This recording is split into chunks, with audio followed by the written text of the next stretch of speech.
এনসিপিআই এর অন্দরে কালীঘাট তৃণমূলের চর, যাদের কেউ কেউ নতুন দলের ছক পুরনো দলকে জানাচ্ছেন। সূত্রের খবর এই নিয়ে নাকি এনসিপিআই এর অন্দরেই সন্দেহের পরিবেশ তৈরি হয়েছে, যদিও এনসিপিআই এর দাবি তাদের টিম অটুট রয়েছে। কুণাল ঘোষের আবার দাবি, পুলিশ যদি তুলে নেওয়া হয়, মানে নিরাপত্তা যদি প্রত্যাহার করে নেওয়া হয়, তাহলে অন্তত 17 জন ফিরবেন কালীঘাটে। এই আবহে সুকান্ত মজুমদারের খোঁচা, কালীঘাট তৃণমূলে ডাবল এজেন্ট নেই তো? এনসিপিআই এ কালীঘাট তৃণমূলের ডাবল এজেন্ট। এনসিপিআই এ কালীঘাট তৃণমূলের হয়ে খেলছেন দুজন সাংসদ।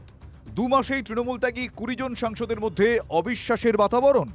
সাম্প্রতিক ঘটনা প্রবাহে সুদীপ কাকলিতের ঘরে তুমুল গৃহদাহ। সূত্রের খবর, এক প্রবীণ সাংসদ ও প্রথমবারের এক মহিলা সাংসদকে নিয়ে অসন্তোষ তৈরি হয়েছে। অচেনা দল এনসিপিআই এ নাম লেখানোর পর বিজেপি নেতৃত্বাধীন এনডিএর শরিক হিসেবে অপেক্ষা বাড়ছে 20 জন সাংসদের। এই প্রেক্ষাপটে ঘরেই মমতা বন্দ্যোপাধ্যায়ের চর রয়েছেন কিনা তা নিয়ে নাকি মুখ চাওয়াচাওয়ি এনসিপিআই এ।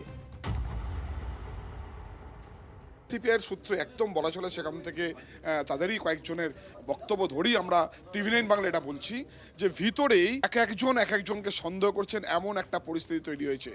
2 জন 3 জন নাকি 4 জন নাকি 5 জন নাকি 6 জন এরকম ডাবল এজেন্ট হয়েছেন কিনা সেই নিয়েই কিন্তু একেবারে অন্তর্কলহ। সূত্রের খবর, ন্যাশনালিস্ট সিটিজেন্স পার্টি অফ ইন্ডিয়ার সাংসদদের মধ্যে নাকি সন্দেহের পরিবেশ তৈরি হয়েছে। এই প্রেক্ষাপটেই কুণাল ঘোষ দাবি করেছেন অন্তত 17 জন সাংসদ ফিরতে চাইছেন পুরনো শিবিরে, যদিও এদিন এনসিপিআই শিবিরের দাবি তাদের টিম অটুট।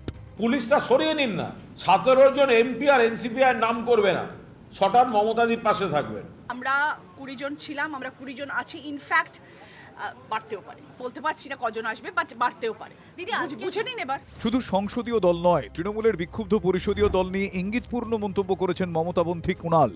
বেলেঘাটার বিধায়কের আরও দাবি, ঋতব্রত শিবিরেও অন্তত 55 জন বিধায়ক মমতা মুখে, পুলিশের চাপেই নাকি তাদের মুখে কুলুপ। পাল্টা ঋতব্রত ক্যাম্পের দাবি, কারো কারো নিশ্চয়ই পিছুটান আছে কালীঘাটে।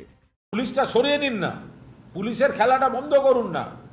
24 ঘন্টার নোটিশে ওদের এমএলএদের মধ্যে থেকে 56 জন থেকে 58 জনকে নিয়ে এখানে আমরা মিছিল করব। যারা ফিরছে তাদের উপর তৃণমূল এমন কোনো চাপ দিয়েছে, নিশ্চিতভাবে তাদের লাগেজ বা ব্যাগেজ আছে, এবং এমন কিছু ঘটনা রয়েছে যে তৃণমূলে না ফিরলে তারা বিপদে পড়বে।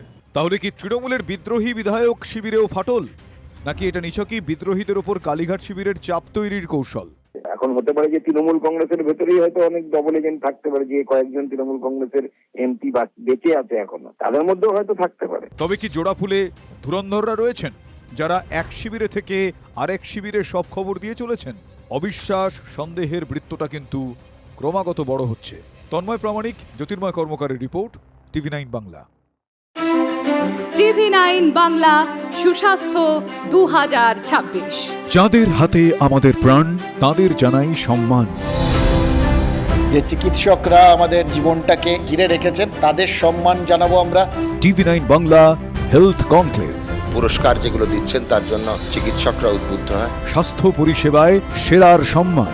দেখুন টিভি9 বাংলা সুস্বাস্থ্য, শনিবার বিকেল 5টা বেজে 25 মিনিটে টিভি9 বাংলায়। টিভি9 বাংলা, না দেখলেই নয়।